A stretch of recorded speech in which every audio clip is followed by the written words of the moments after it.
So hello mga kamikmik, welcome back na naman sa ating munting YouTube channel. And ayan, so for today's video, bali pupunta po kami ng bayan. Bibili po kami ng pagkain ni Siro, bigas, tsaka magluluto po tayo ngayon ng paa ng manok na i-crispy po natin. Tapos magagawa po tayo ng sausawa na made of suka. So ayan, samahan nyo na naman kami. Yan yung ating bibi, oh. Hi! Let's go na. Sabi mo, Bill, let's go! Let's go! Mga kamikmik, bali nakauwi na nga po ako dito sa bahay.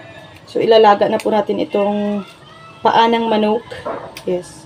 So nilagyan ko lang po ng asin, tapos itong buong paminta.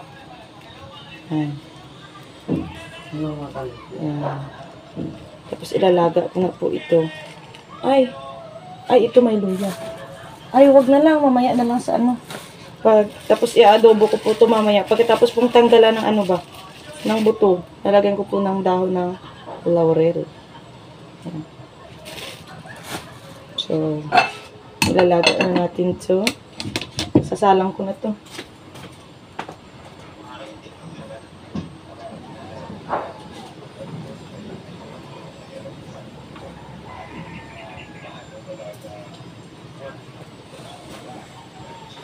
Arala dia mati ka.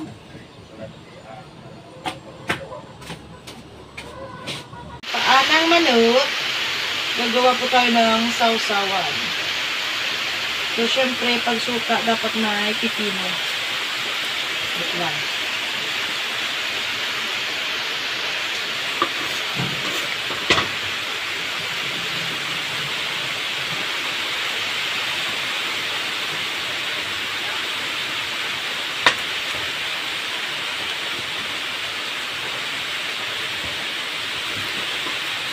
Tanggalan kaya natin ang buto niya.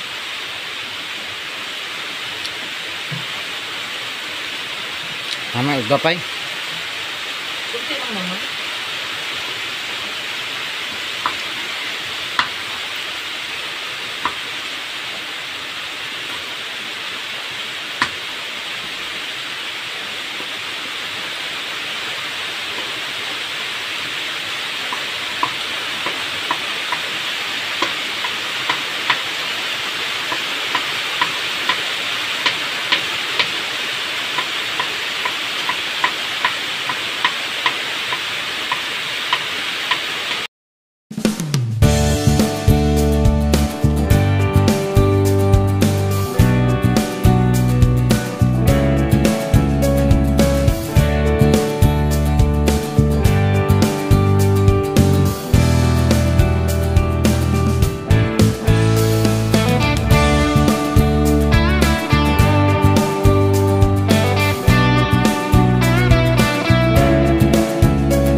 So, ayan na nga mga kamikmik. So, nilagyan ko na nga po ng asukal para daw po balanse yung anghang, yung alat, ganyan. O, hindi, pinanood ko lang naman yan sa YouTube eh.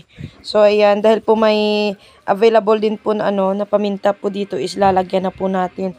Bali na, i-mix ko na po lahat dyan ha. Baka po magtaka kayo kung puro pipino po yung nailagay ko dyan. Hindi, meron po yung, tawag dyan, sibuyas, tapos, sili, tsaka yung pipino na yan. Tapos nilagyan ko po ng asukal. Tapos ayan, lalagyan na po natin ng suka. Suka na kay anghang. Ganyan. Siyempre, kapag nilagay na po natin lahat, dyan na po yung oras para i-mix-mix po natin.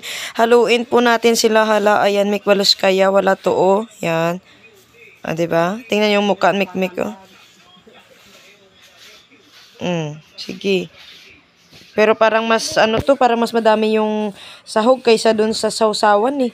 Kasi nga, konti lang suka yung nilagay ko. O, ayan, nilagyan ko pa yan ng asin. Para nga po balanse, diba?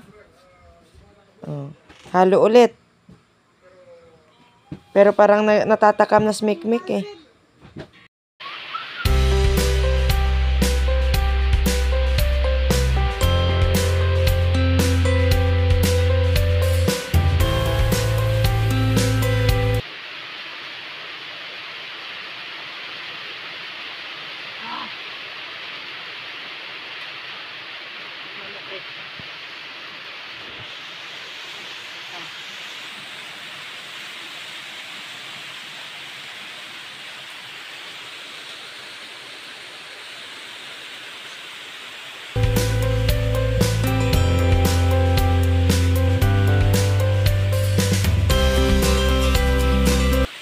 So, syempre, hindi pa po tayo nakontento sa kanyang suka. So, yan, nilagyan ko siya ng walang kahit na anong halong chemical. Pure na suka po yun. Galing po yun sa niyog. Tuba ba, ganyan. So, yan, halu-haluin na naman po natin ulit. Ganyan. Ikot-ikutin. Ayan, tikman ulit kung sure na ba yan. Oh, parang di talaga matansya kung ano yung lasa eh.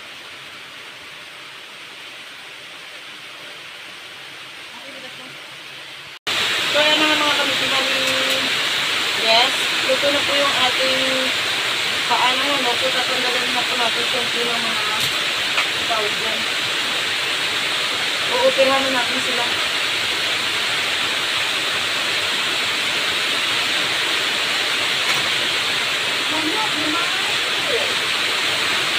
Ano po yung tumatatakban?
And ayan, dahil hindi na po makatiis, kainday nyo kung ano po yung pinanggagawa ko. Ayan, sinalihan na po ako.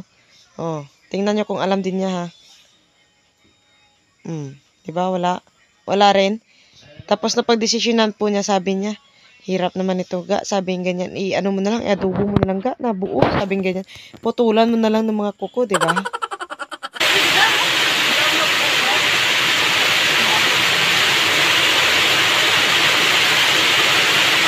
Tapos nabuhon, ano na, nagkakot yung music. Tapos nabuhon na, nagkanggalan na lang po siya ng kuko. Saka, ang adobo.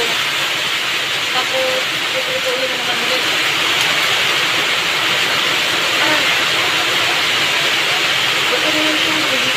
Mga kamikmik, finally, luto na rin po lahat. So, syempre, kanina pa po tayo nakakain, pero kakain po tayo ulit nito.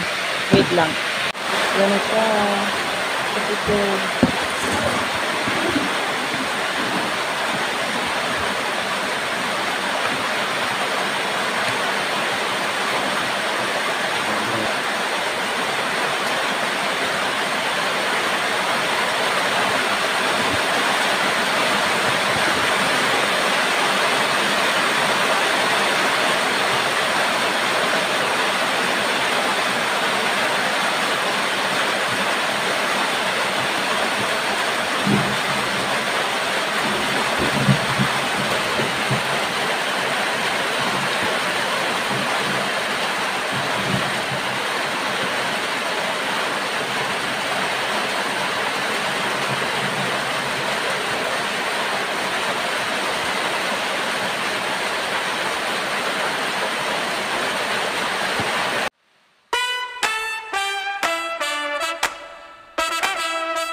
So, ayan, syempre, lamon lang po tayo ng lamon.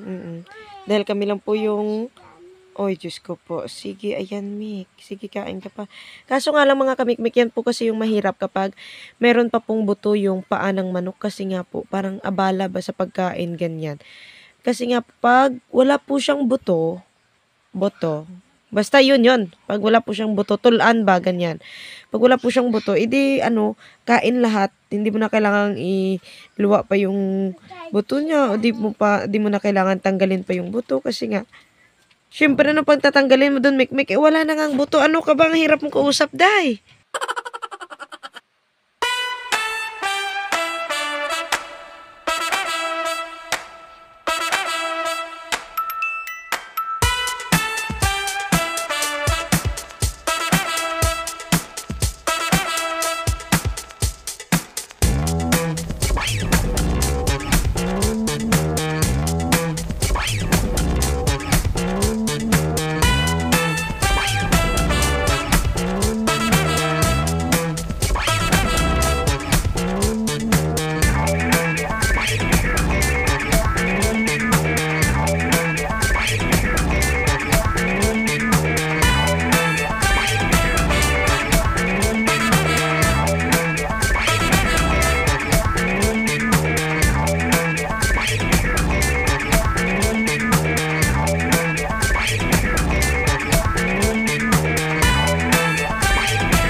So, ayan na mga kamikmik, wag po kayo mag-alala. Buhay na buhay po ako. Hindi po ako nabulunan nung buto ng ng manok. So, ngayon lang po ako magpapaalam. Kasi nga po, nung umuulan nga po kanina, 'di ba? So, parang ang hirap po mag-vlog dahil hindi naman po marinig kasi po ang lakas din po ng ulan. Tapos, kung nakikita nyo po, naka-voice over po yung mga video ko dahil nga po hindi rin po maintindihan.